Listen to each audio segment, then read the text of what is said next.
Rumour has it that Ivan Toney's price has been slashed and he's now available for as little as possibly 30 million, 40 million. Is it really going to be that price? Are Brentford saying that is the price? No, it is just rumours circulating. It's come from Sky Germany as well. What I want to do on this show, we've heard everyone else talk this morning about the possibility that Toney is going to be available to any Premier League club this season, even abroad. What do you want at Manchester United? Get your comments in the live section. Get your comments in after this video is finished. We will reply to every one of them comments. Let me know if you think Ivan Toney fits in at Manchester United. That's what I want to know. Is it a problem for Rasmus? Is our style of play good enough for Toney? Some interesting stats coming out regarding Hojlund and Ivan Toney. What will work for Manchester United? More news on Erik ten Hag. Big article in The Sun saying that Ten Hag already knows his fate. And it's coming across in his demeanour in training and stuff like that. We're going to read into that as well. Updates on Tyrell Malacia and what has happened there with him over the last few months, well, last season. In fact, a lot more detail coming out with that. And yeah, that pretty much is everything we're going to talk about today, plus anything else that breaks while we're live. So get in the comment section, everyone. I want to talk about Toney first of all. I want to know if you think he is good enough. We did touch on Toney last night in the show, in the interactive show, and we were talking about Manchester United standards in terms of looking for a striker that's going to play the so-called second fiddle role to Rasmus Hojlund. I don't think you can go forward as a big club playing like that or actually acting that way in transfer windows or when your recruitment is that way. I just don't think you have got any chance of reaching the top. I really don't. Make sure you give the video a like and do subscribe if you are tuning in for the first time, everybody. Hope you're doing fantastically well. Into Toney we go then. First of all, looking at it, Manchester United standards, where are you actually at? If you are concerned about bringing Ivan Toney in because it may disrupt Rasmus Hojlund's progress at the football club, then you are never going to see a trophy lifted at Manchester United again. That's my opinion on that. So a lot of people were sort of down that same road. It's like, you're not going to find someone who is a second fiddle. Look at what Toney wants. Look at what he thinks of himself. He's a very, very confident man. So the plus points of Ivan Toney, he wants to be England's number one. He is confident. He is strong. He is Premier League proven. He's getting better and better and better with every year in the Premier League. Just at Brentford alone, at a big club with a decent setup. Now, that's a big question for United, obviously. But with a big club in town, would that make Ivan Toney any better? I mean, you would obviously say automatically, yes, it would. He's bound to get better playing at a better football club. With better opportunities, he wants to be playing in the highest, in the best competitions. Again, another problem for United. While trying to talk about the positives, we always slant across to a negative when it comes to United. But I think Toney, if you can get him, I think you go out and get him. Personally, for me, I like Toney. I like the way he holds the ball up. I think he's strong. He's very confident in doing that as well. He links play up better, I think, better than what Rasmus does at the moment. Rasmus is very good at doing it, but he is still learning his art. He's trying to improve in different departments. He's still young. Let's not forget, everyone does automatically forget how young Rasmus Hojlund is. So, yeah, looking at it, I think Toney is a better player all around right now. Rasmus is quicker and offers a different dimension that way. Toney is an out-and-out number 9. That, for me, is where the problem starts coming for Manchester United and where I don't think it works at this football club. It definitely doesn't work, and I'm not having a go at him here. This is just his style, but Toney is not an Erik ten Hag signing for me. He's not that type of striker. He thrives on service into the box. He thrives on crosses. Manchester United just do not do that. Inverted wingers with Toney is useless. He's not quick enough. He's not that player that's going to go through. Going to run through onto a through ball. He hasn't got that pace, that dynamic sort of burst of speed. He has to play the ball into him, back against the goal, hold up, number 9, get back into the box, link up play it out wide, get the cross in, get on the end of it type of striker. We're not going to play that way at Manchester United, and it does not work. It does not work at United. The Toney factor gets diluted completely. The positives that are Ivan Toney just start to dwindle away when it comes to Manchester United and how you try to see him fitting in. If we are going to change our style of play, and say, for instance, these conversations that are going to be had with Erik ten Hag, Ashworth, Barada, Jim Radcliffe, the whole style of play, which they have said has not been decided on yet. That whole style of play, I feel, is the important factor in all of this. How are we going to go forward as a football team? What are we going to do?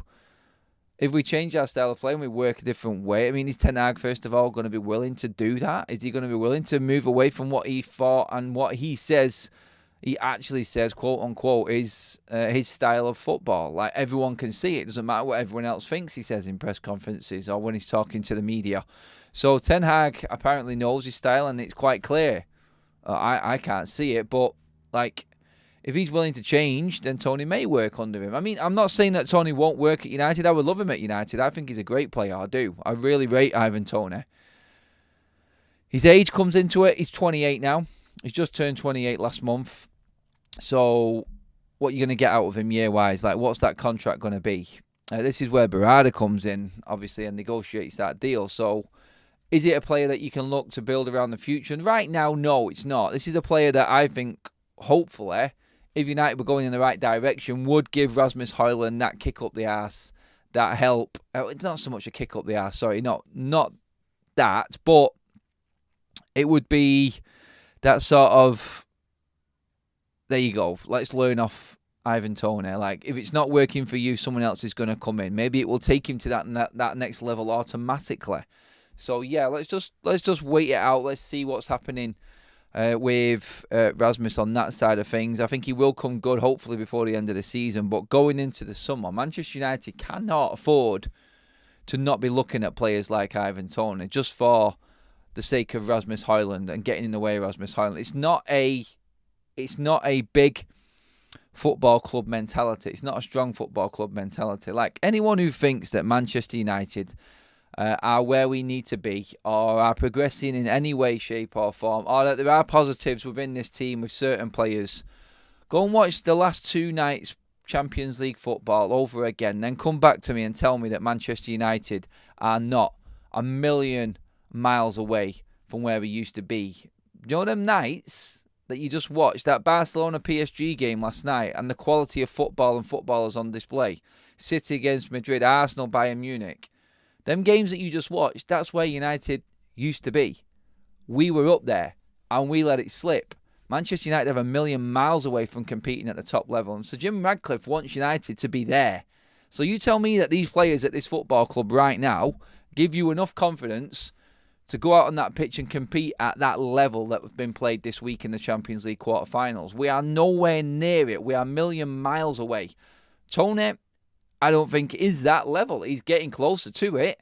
I'm not saying we shouldn't sign Toney because he isn't going to be at that level of what we've been seeing the last few nights. We don't know because he's never been tested at that level. So it'd be good to see. And at the right price, I think it's worth the chance on Toney to do that.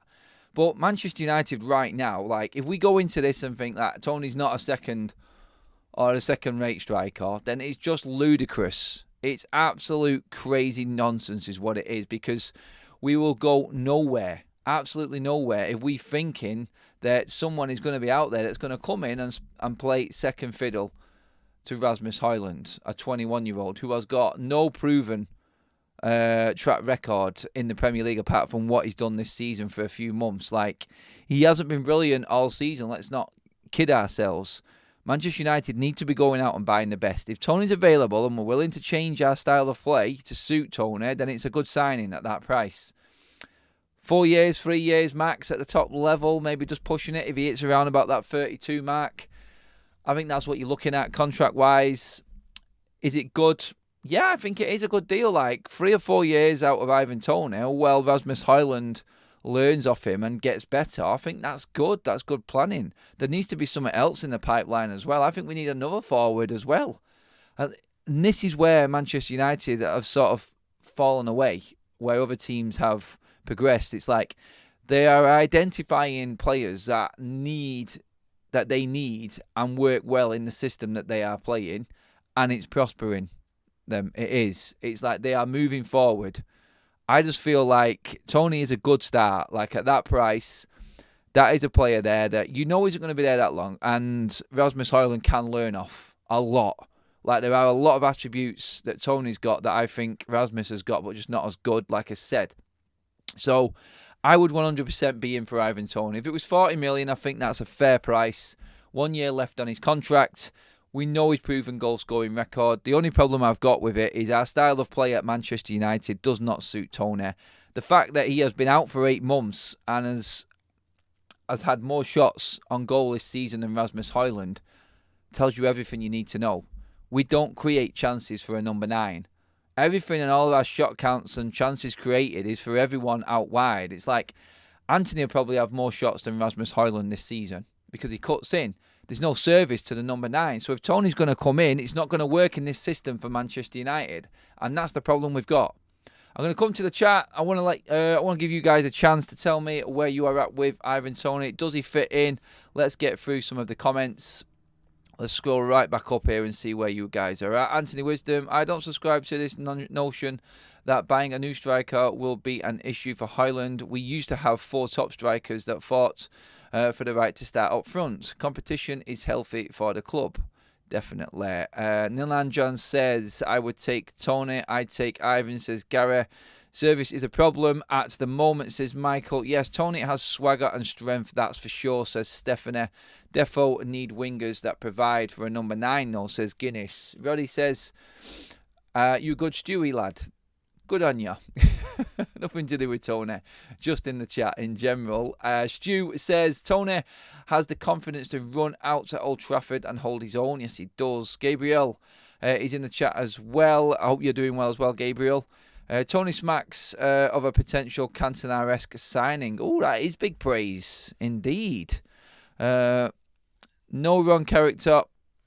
Already had issues. He'd go downhill with the United fame, says Mashup.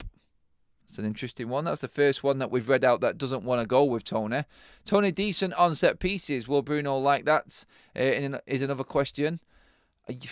Yeah, I know what you mean, Stephanie. This is where this United are all wrong with. It's this all about me, like the survival mode of some of Manchester United's players right now. It's like thinking for themselves selfishly instead of the team. That's how we play, and that's how it comes across.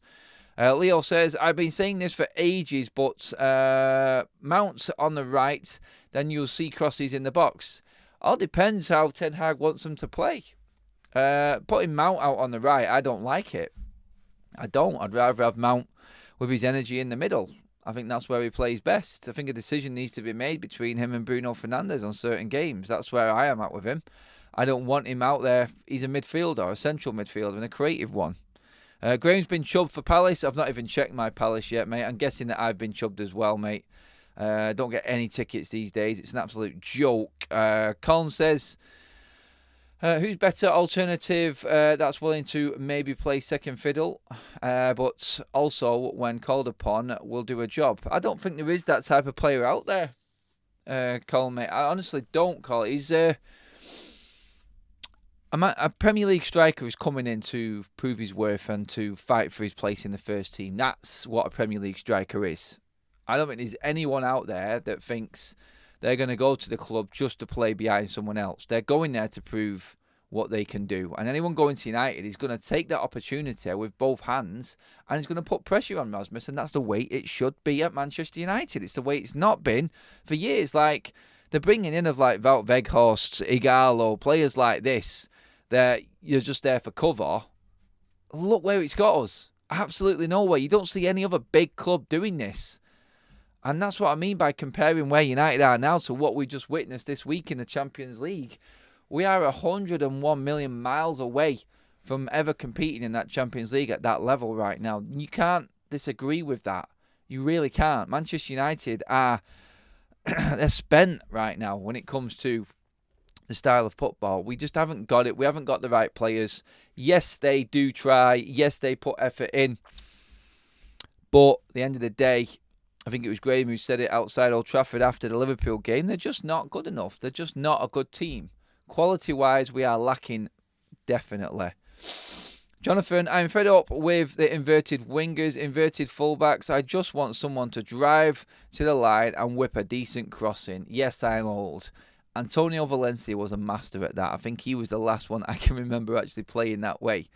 Adam, Ivan Toney will not play second fiddle to Rasmus Hojlund. He will expect to be first choice. Do you agree? Henry, I do agree, and that's the way it should be. End of. Rasmus, prove that you are number one.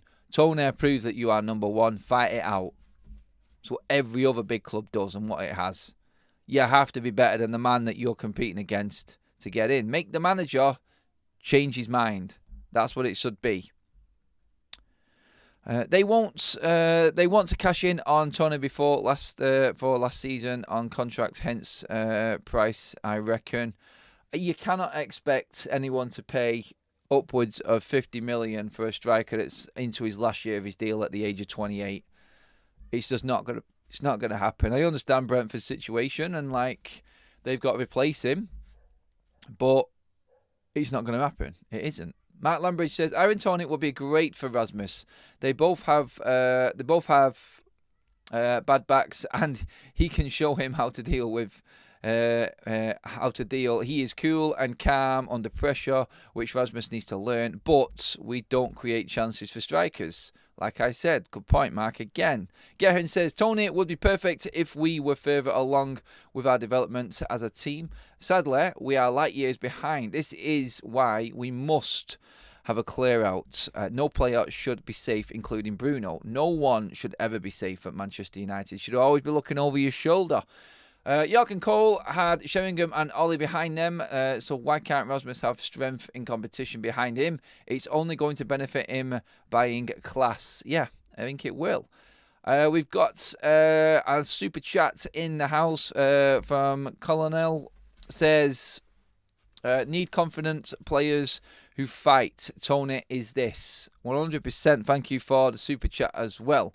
We have 5 new members as well. They have been donated by Gabriel. Thank you so much, Gabriel. Absolute legend. Jonathan Dayton, Mashup, Red G, Scott R, and Josh. Josh has actually got a membership out of it. Well done, Josh. Josh the mod. Good on you, mate. Good on you. Welcome to the Members Club, everybody. Enjoy it. We will be doing a watch-along on TIFO for all members this weekend, guys. So I will keep you posted on what's happening. I'll probably give you more information on that tomorrow. But stay tuned to the members section. As always, guys, you will be filled in. Guys, please give the video a like. We're almost at the 100 mark. So, yeah, not too far away. 11 away, in fact. So if everyone in the chat could just give the video a like. Make sure you are subscribing if you are tuning in for the first time as well, everyone. And yeah, we are moving forward. Ivan Toney will stay in London, either join Arsenal or Spurs. Do you agree? I don't know, mate. Like, I think he'll just go wherever it takes him to England and being comfortable. Like, if Arsenal can offer him first team football, he goes to Arsenal. I agree. I think that is a good move for him. Spurs, I think that's another good move for him as well. I think he will get in the England squad playing for Arsenal or Spurs.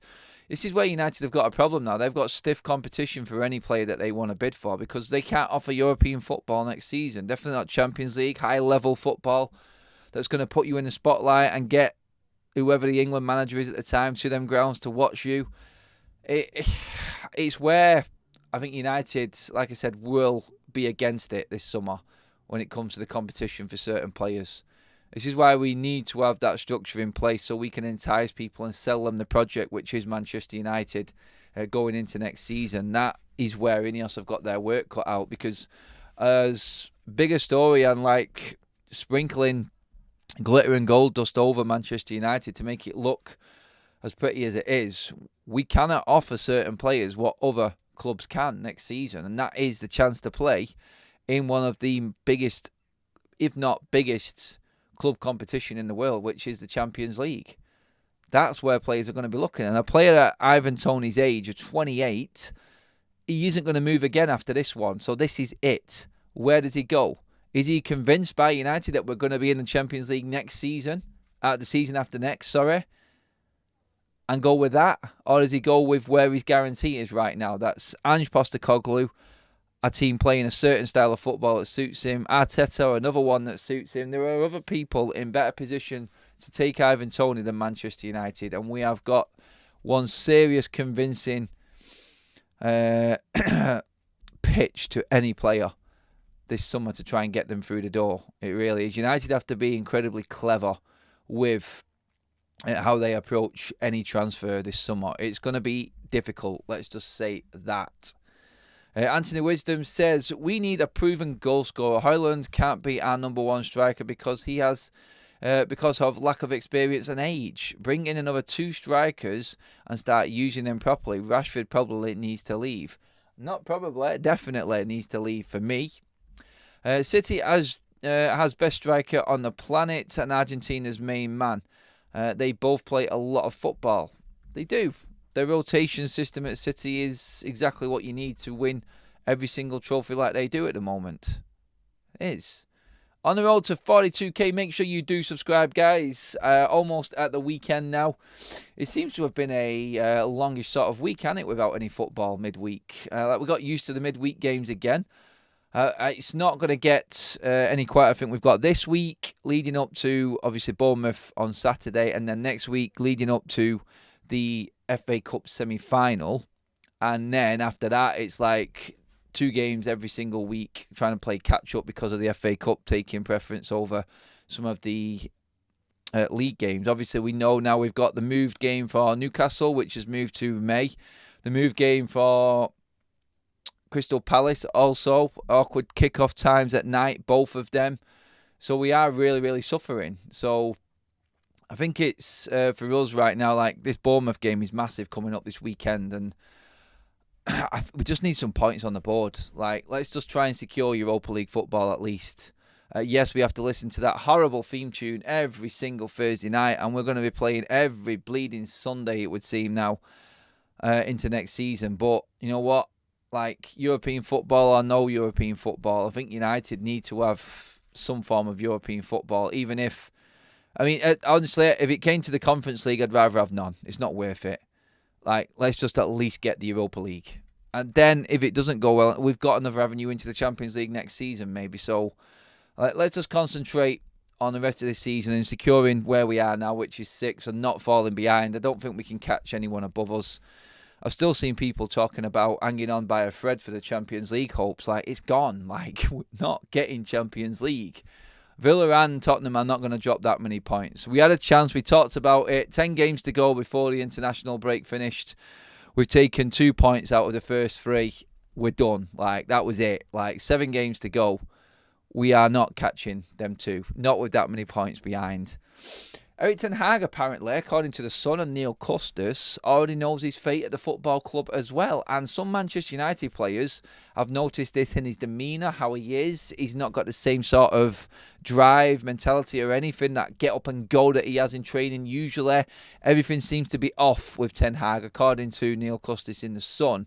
Whether that is true or not, we don't know. You mean the reports from The Sun you can take with whatever you want. Usually it's a pinch of salt for a lot of people, but Neil Custis has been reporting on this. He has been close to Manchester United for years and years and years, and yet you can have your opinion on him and what he writes, and some of it is quite out there, but he was right on a few things as well, like the Lukaku deal many years ago. But I mean, I think what I take from that story is that the same one with an article that the MEN did, which was talking about Murto and how the media noticed after Inios came in and was announced, he changed, how he would always be open to talking to people. I'm talking about the demeanour and how he usually is around the football club, and why I'm bringing Ten Hag up in this, because the MEN have talked about it, how Murto was, already knowing that he's probably going to be let go and still working at the club. So different occasions at different games. And in fact, at the Munich Memorial as well, where the media were waiting to possibly get a word. And I've seen this personally myself on tour. Murto would have time for the press and stand there and chat and talk. That changed when Inios came in. So it's like he sort of knew what was going on and no word was said. They weren't allowed to talk to any of the media or anything like that. I'm just looking at that situation and what Samuel Lucas was talking about, and that's through own personal experience, so you cannot say that that has just been made up. I've seen it. The journalists know what they're talking about on that situation. They do talk and are used to talking to certain people, and when that changes, then obviously something behind the scenes has gone on and it's a completely different ball game. So you take that off that one person's personal experience, and you can't really say that that is that's made up or it's been blown up into something that it's not. I'm thinking maybe possibly this is what's been reported by The Sun. Like, certain players are noticing that Ten Hag isn't the same man. He's not coming across differently. I don't know if it'll be like he's not as worried anymore because he already knows his fate, or if he doesn't seem to have the same sort of eagerness within training sessions and stuff like that. I don't know. I mean, it's another leak that's come out from Carrington, you would say, which isn't good. But still, you look at it, and he does look like he's worn out. He really does. All the hope going into this last 10 games of the Premier League season after that Liverpool game has been completely washed away. I think Brentford finished everyone.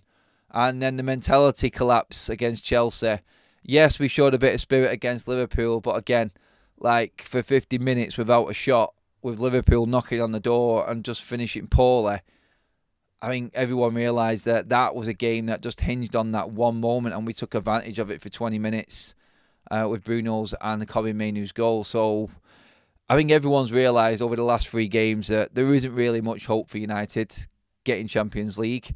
We know we've got to play Arsenal yet at home. We don't really stand a chance in that game either, to be honest, with the way that Arsenal are playing. That's another defeat. That's 13 for the season. We really are looking to solidify 6th place, and I think he knows that the writing's on the wall. Like, I think he will beat Coventry and get to the final, and you can say you never know, but watching City handle the pressure of what Madrid brought on them at the Bernabeu the other night, I don't think they're going to look at United as any sort of pressure. I don't think an FA Cup final against United is really going to affect Manchester City players at all. And the writing is sort of on the wall. We'll lose the final and not make the Champions League. And then a decision, I think, will come. And that's what's been said through all the media for the last 2 or 3 months now with Erik ten Hag and his position at Manchester United. It's a big call if they stick with him after losing the FA Cup and not qualifying for the Champions League. But again, I'll go back to what I said last night. Like, I'd rather ten Hag than the others. Like, there is no one there. If there was a structure there that we knew about, I would be fully ten Hag in or fully ten Hag out. If I knew that it was definitely Southgate, Potter, De Zerbi, then I'm taking my ten Hag in hat and wearing that. Like, if you're offering me an Ancelotti or a Nagelsmann or someone like that, or an Inzaghi possibly, if ten Hag was to leave, then I'm going down that road. I would say that I think that is a better option and ten Hag should be let go. But there's no structure there for me to look at, to talk about or look into. And right now, all I've heard is rumours about not crap managers, but managers that are pretty much either at the level of ten Hag or worse, in my opinion. And I don't want any of them. So I think that's what we have to judge it on right now. What's in front of us and what's real. Mank MK says, give ten Hag more time, took off rest of the deadwood and some of his own deadwood. Cal says he's carrying huge bags on his eyes. He didn't have when he arrived, massive ones. Yeah, he is looking worn out. Like, I did a little special video on that and like how Manchester United really affects managers. It's the same thing happened with Jose and Ole. Both physically deteriorated in front of our eyes. They really did.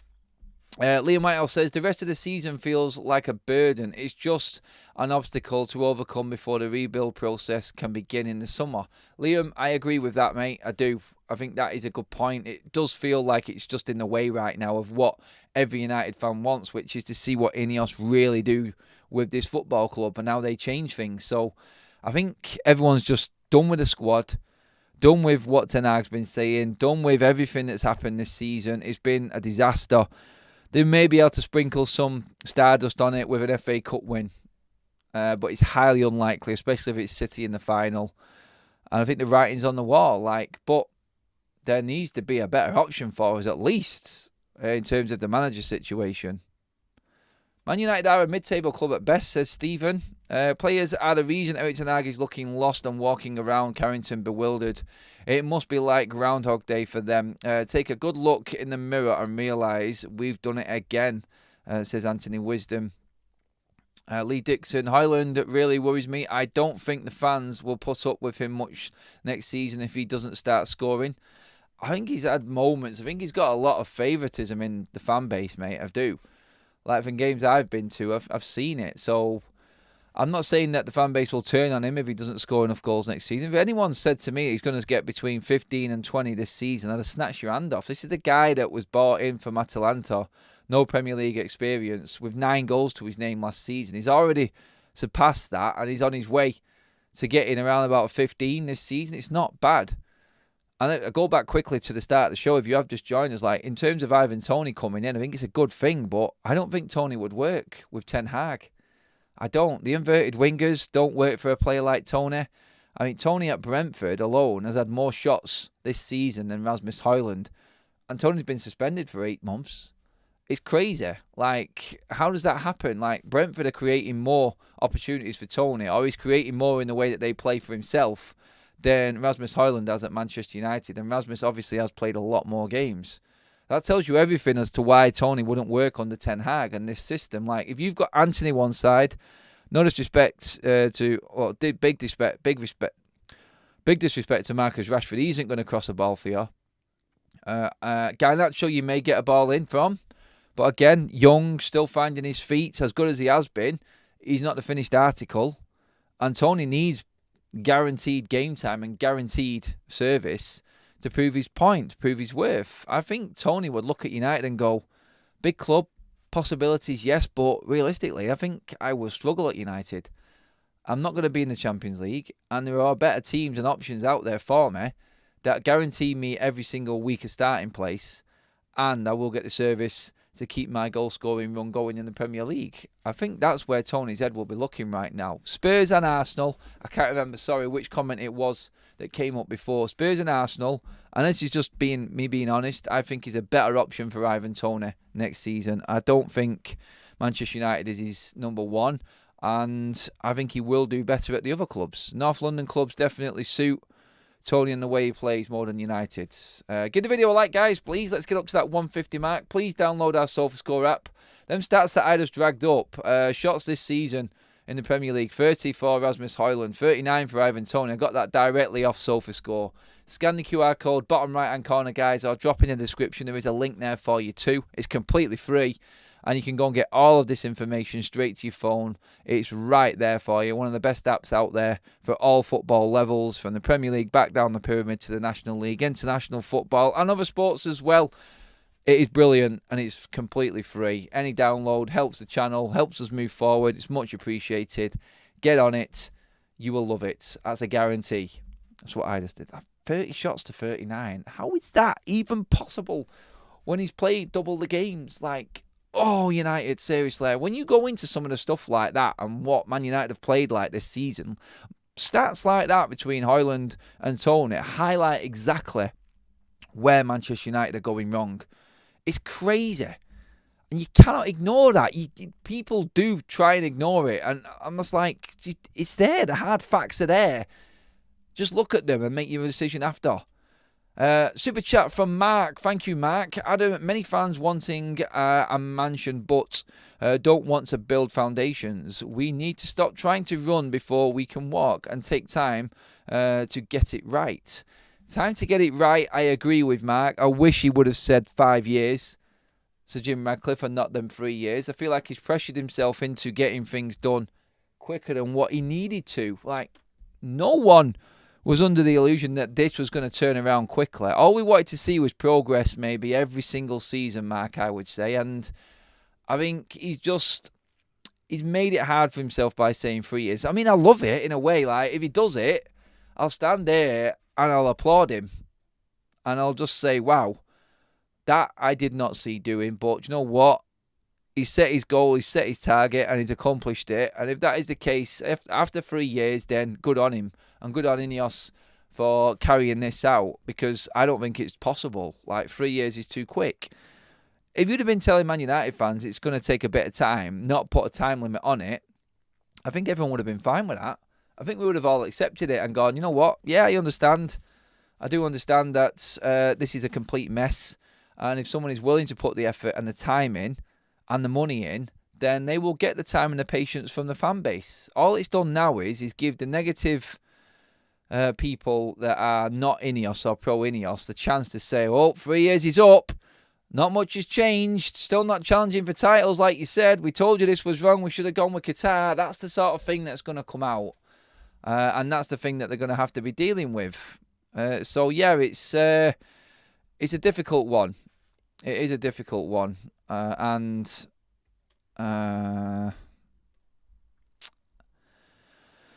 Just going through some of the comments again before we move on, just to see. Yeah, in terms of, like, that timescale thing, like, I'm not having a go or trying to say that it's impossible. I want them to prove me wrong, I do, but I'm realistic in most of the stuff that I say and do. And I think that is realistic. Like, 5 years, I think, is exactly where everyone's head's at. Like, I don't think anyone's thinking that we can turn this around quickly. I really don't.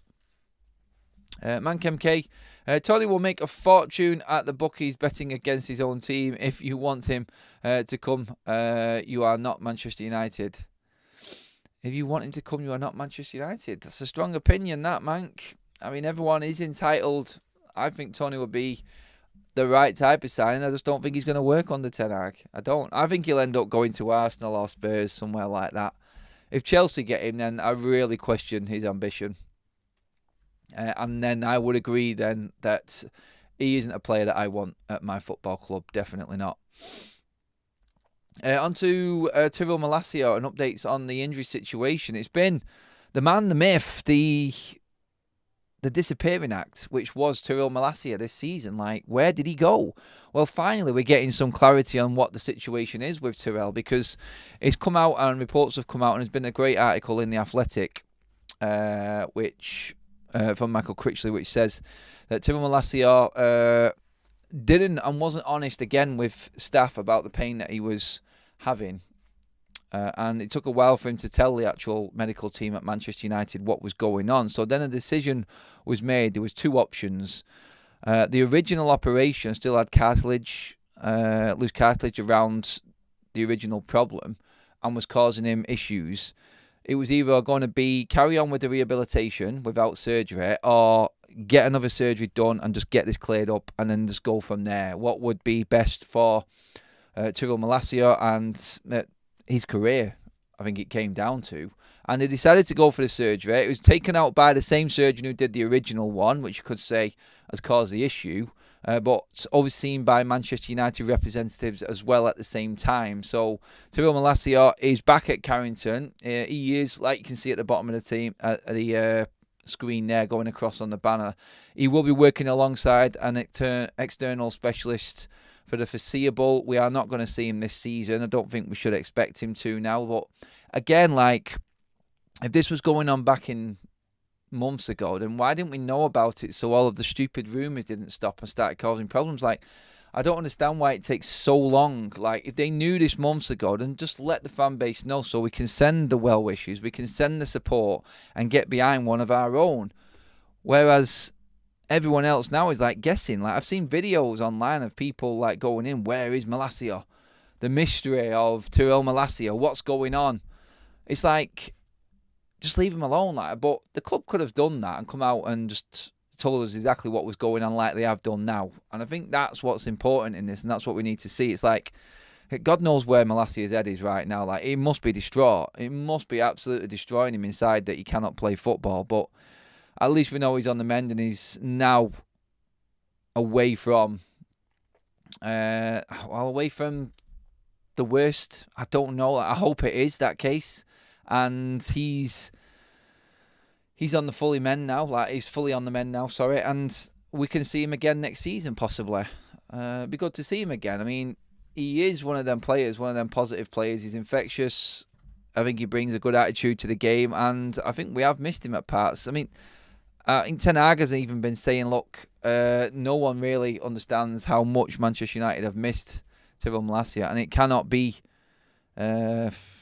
It cannot be talked about more or talked about enough, like how much it has hurt United in being missing. So, yeah, again, the injury excuse and coming in there from Ten Hag, but like, we had Reguilon, we had Alvaro, we had cover. Certain decisions that were made within this football club made this all worse. Like, and not telling us what was going on with Malacia. again, the circus that is Manchester United. That's what it is, really. 10 more likes away from that 150 mark, guys. If you can just give that like button a little press, let's finish up on a high. And yeah, I will be back later on. I'm back earlier tonight, guys. I'm out tonight, so it's going to be 6 o'clock, the show tonight. So make sure you tuned in earlier. Everything will be set up so you can see it. So notifications on, everyone. You will know when it's happening. So yeah, we are on at 6 o'clock this evening, guys. So make sure you're fully ready for that one. Another full interactive show. Adam, you have to question Erik ten Hag's methods for scoring goals. What does he expect Hojlund to do? He is always doing the graveyard shift. So what is the point in getting Ivan Toney? Do you agree? I said, mate, I pretty much just described why Toney wouldn't work at United under Ten Hag. It's exactly the same thing, buddy. But yeah, guys, I am finishing it up there. Last question in from Henry there. Thank you. Welcome all new members. Thank you for the super chats. All of your comments in the comments section, bang on point, and I think definitely worthy of bringing up and talking about, because we've all got an opinion on Toney. We all know how Manchester United are playing, and we all know the pros and cons of a player like that coming to the club. But that is it for now, guys. We'll get into more details and everything else that's going on at the club later on. Have a great rest of your day. Enjoy your Thursday. At least the